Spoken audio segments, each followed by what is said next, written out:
الحمدللہ وحدہ والصلاۃ والسلام علی من لا نبی بعد اما بعد۔ واجب القدر حضرات، معزز ساتھیوں، امید ہے خیر و عافیت سے ہوں گے۔ اللہ پاک ہم سب کو اعمال والی زندگی عطا فرمائے۔ آج کی نشست میں انشاءاللہ آپ حضرات کو جادو اور جنات کے لیے بہت ہی خاص اور اہم وظیفہ بتاؤں گا۔ محترم، اگر آپ کے گھر میں جادو ہے، کسی نے جادو کیا ہوا ہے، یا آپ کے گھر میں جنات ہیں، بچے ڈر جاتے ہیں، یا ایسا کوئی مسئلہ ہے، تو پریشان ہونے کی ضرورت نہیں ہے، کسی عامل کو گھر میں بلانے کی ضرورت نہیں ہے۔ گھر بیٹھے آپ خود اس کا علاج کر سکتے ہیں۔ آپ دیکھیں گے جنات آپ کے گھر سے بھاگیں گے، آپ دیکھیں گے کہ جادو ٹونا ختم ہوگا، اور جنہوں نے جادو کیا ہے وہ آپ کے پاس آ کر معافی مانگے گی۔ آپ نے کرنا کیا ہے؟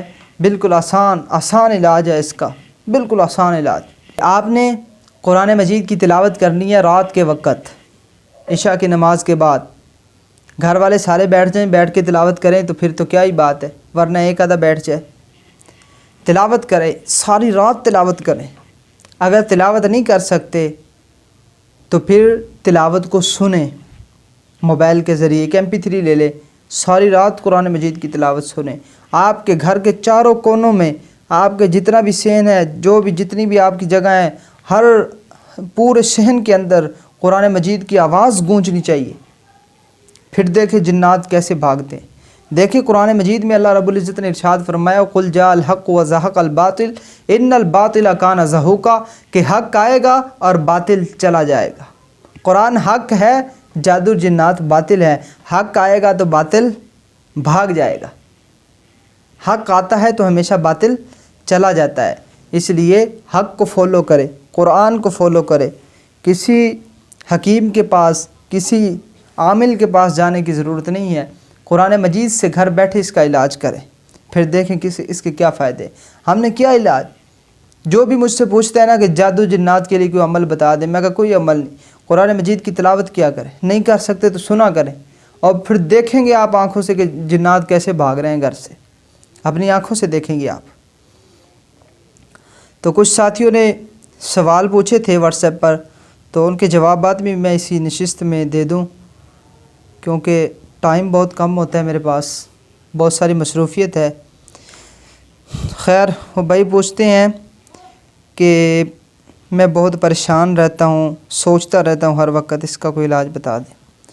اس کے لیے میرے بھائیوں، بے سکونی جو ہوتی ہے، بندہ پریشان رہتا ہے، سوچتا رہتا ہے، ٹینشن، اللہ رب العزت نے فرمایا الا بذکر اللہ تطمئن القلوب، کہ دل کا سکون میں نے اپنی یاد میں رکھا ہے، دل کا سکون میں نے اپنی یاد میں رکھا ہے۔ آپ جب بھی تنہا ہو، ٹینشن ہو، پریشانی ہو، 2 نفل پڑھ لیا کریں، 2-4 نفل پڑھ لیا کریں، اور استغفار کیا کریں، کثرت سے استغفار کیا کریں، پھر دیکھتے ہیں انشاءاللہ کیسے آپ کی پریشانی دور ہوتی ہے۔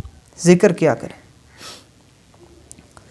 آگے سوال پوچھتے ہیں کہ جی میری بغلوں سے بہت بدبو آتی ہے، اس کا کوئی روحانی علاج بتا دیں۔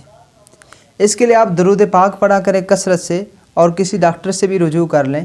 یہ وٹامن کی کمی ہوتی ہے، اس لیے ایسا ہوتا ہے، کسی ڈاکٹر سے رجوع کر لیں اور درود پاک پڑھا کریں کثرت سے۔ درود پاک ایک خوشبو ہے، اس سے خوشبو حاصل ہوتی ہے، بدبو چلی جاتی ہے، گندگی نکل جاتی ہے۔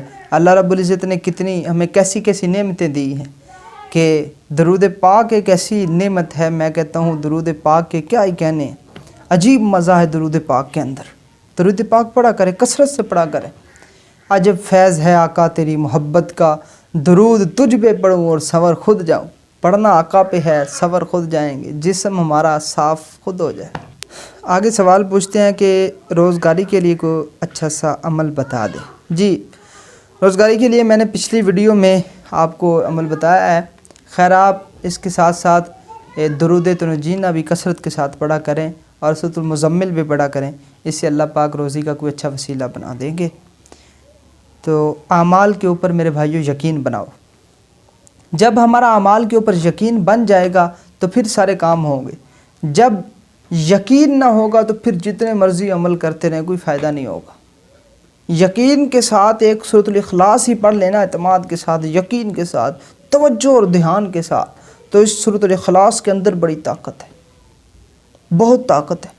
سورۃ المزمل کو پڑھا کرے، روزی کی تنگی ہے تو سورۃ المزمل کو پڑھا کرے، اور سورۃ المزمل کے اندر ایک آیت ہے اِنَّ لَكَ فِي النَّهَارِ سَبْحًا طَوِيلًا، کیا کمالات ہیں اس کی آیت کے اندر. اس کے اندر جادو کا علاج ہے، جنات کا علاج ہے، بے روزگاری کا علاج ہے، نوکری کا علاج ہے، شادی کا علاج ہے، ہر قسم کی پریشانی کا علاج ہے. کثرت کے ساتھ اسے پڑھا کرے، اپنا ورد بنا لے، زبان پر پاگلوں کی طرح اسے پڑھیں. ان لک فی النہار سبحا طویلا، ان لک فی النہار سبحا طویلا. پھر اس کے کمالات دیکھیں.